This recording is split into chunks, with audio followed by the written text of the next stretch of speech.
มี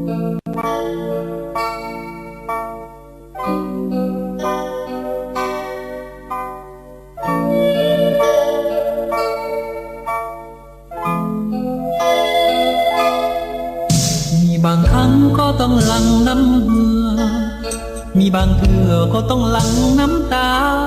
จำเป็นมาชีวิตเป็นเดิมพันสิ่งสำคัญนั้นคือมิตรไมตรีอยากให้เรามีศักดิ์ศรีสูงเด่นอยากให้เราเป็นสัมเพียรสมใจจริงสู้ด้วยใจมานะอดทนมีบางครั้งก็อาจพังไปก็อย่าเสียใจสู้อย่างนักกีฬาบทเรียนได้มานั้นคือความหวังอนาคตยังเมืองสดใสเข้มแข็งก้าวไปนักกีฬาลาลาลาลาลาลาลาลาลา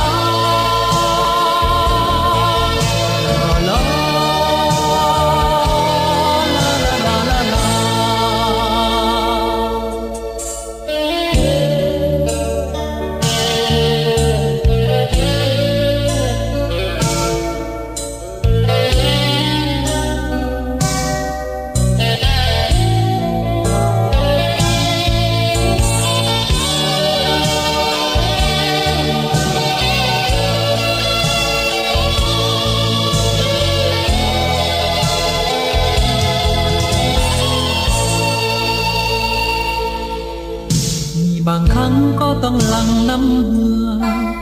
มีบางเทื่อก็ต้องหลั่งน้ำตา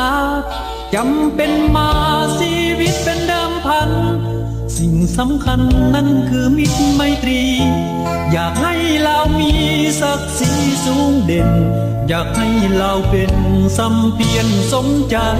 จริงสู้ด้วยใจมานะอดทนมีบางครั้งก็อาจพังไปก็อย่าเสียใจ